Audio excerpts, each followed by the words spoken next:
Hello, it's Jeta, and today I thought I would film a video sharing my mock results for year 12 and also my predicted grades for year 13, which is what I'm going to apply to university with. I wasn't really sure if I wanted to film this video because it's not a sort of video that can help in any way. You know, it's not like a tip video or a study with me, and it just feels a bit weird to sort of just sit down and share your grades. I personally don't mind. I like to try to be as open as possible on this channel.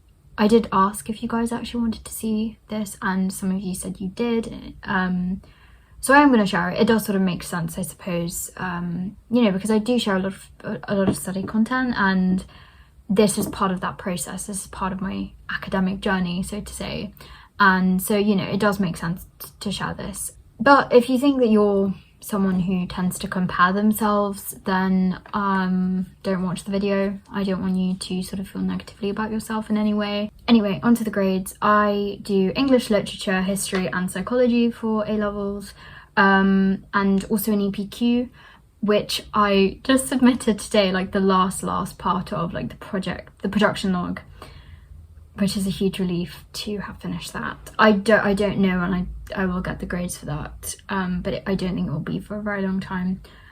So anyway, I'll sort of go in order that they were in my tracking report. So starting with English, I did 2 papers. It was an unseen prose and poetry paper, and the second paper was a Plath and Hughes poetry paper.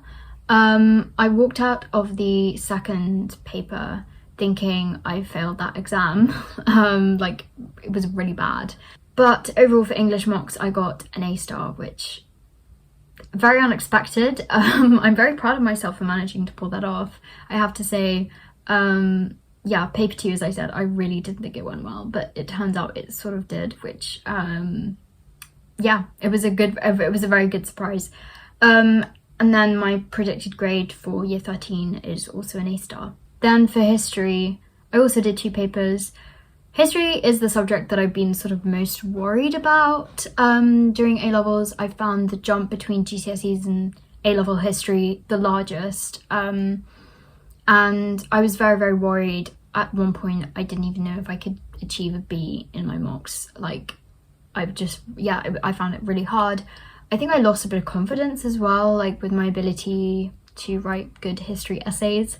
But overall in both papers I managed to get an A in my mocks. And actually, when I compared my marks to one of my friends, for the purpose of trying to figure out where I was on the grade boundary, like it was an A, but like was it a low A or a high A, I think I was like 1 mark off an A-star, which I was extremely pleased with, because it means that like I'm not just scraping an A, I'm getting a really, really good A at this stage.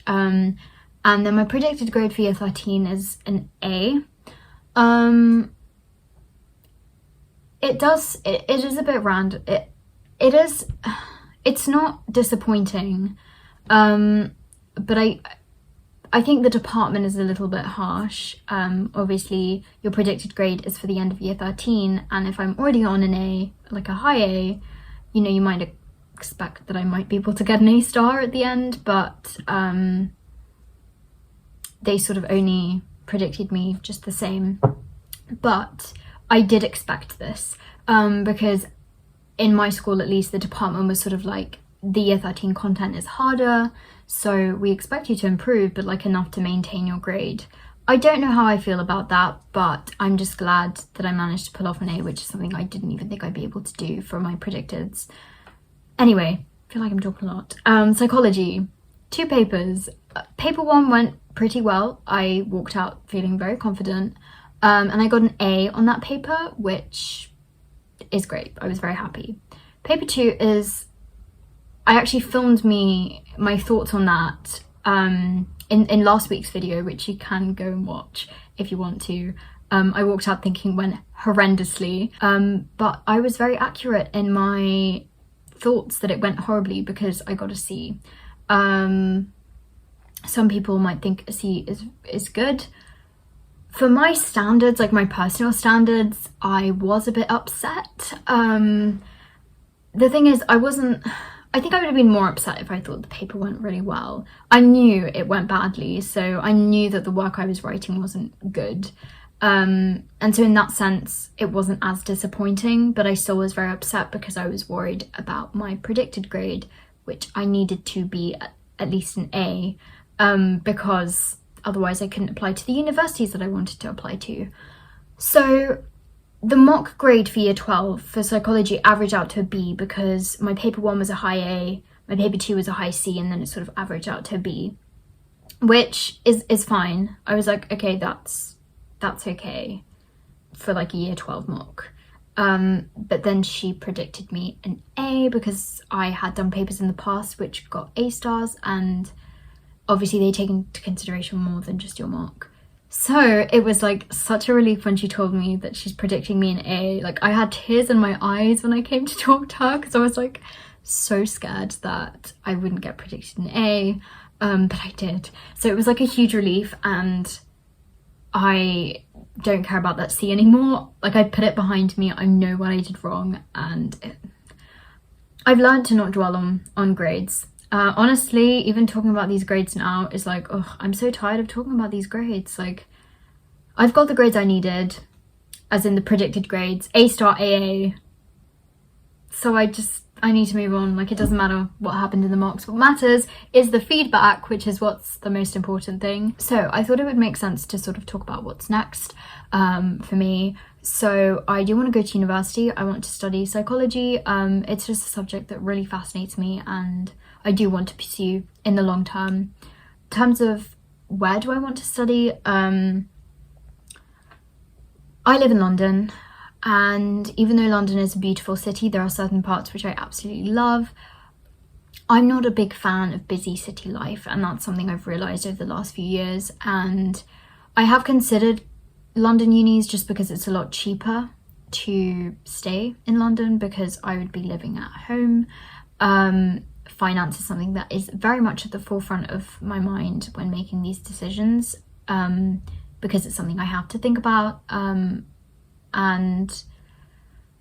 so I was considering applying to UCL, but I went to an open day actually yesterday, and I am not as big of a fan of the course than I thought I would be after going to like a talk on it. I also just didn't like the campus. I mean, it's not even a campus, it's a city uni. I just didn't like it. There was something where I was just like, I really can't see myself here, and I think that's really important. I was really disappointed. I really wanted to like it because it would be so much easier to make my decisions if I could just apply to UCL. So I think I am going to have to apply to outside of London unis, which in the ideal world, if finance wasn't an issue, I would definitely move out like 100%, because I just want to, you know, have that independence, live alone, away from my family, figure out who I am without my family. I think it's really important to have that separation at some point in your life. So I'm thinking about Oxford potentially. I'm not holding up much hope. It's one of the, it's sort of, I'm applying, but I'm not thinking about it. If I get in, it will be a pleasant, like a shocking surprise, but I'm not holding out hope for it. I'm not just being hard on myself. I'm not just being pessimistic. I'm looking at the reality of things. Yes, I have A star AA, but there are people who have much higher grades, and psychology is so oversubscribed. It's like applying for medicine at some unis, and it's just really, really hard. But I'm also very excited to apply to Bath University. I also want to apply to Southampton, which I've really liked. I visited and I really liked it.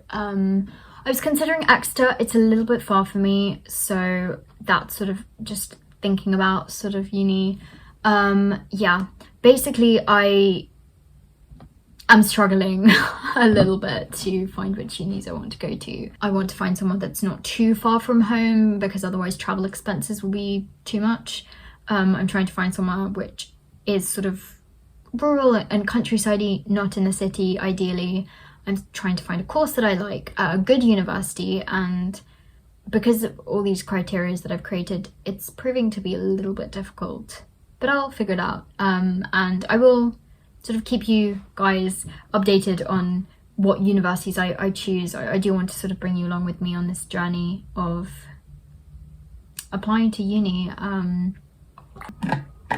But yes, I think that's sort of it for the video. I've made this a lot longer than it needs to be, but thought I'd also just have a quick chat, really. But yes, if any of you are also applying to university this year, do let me know what courses you're gonna apply to, or what uni is your dream uni. I would really love to know. But yes, I hope you have a lovely day. Bye.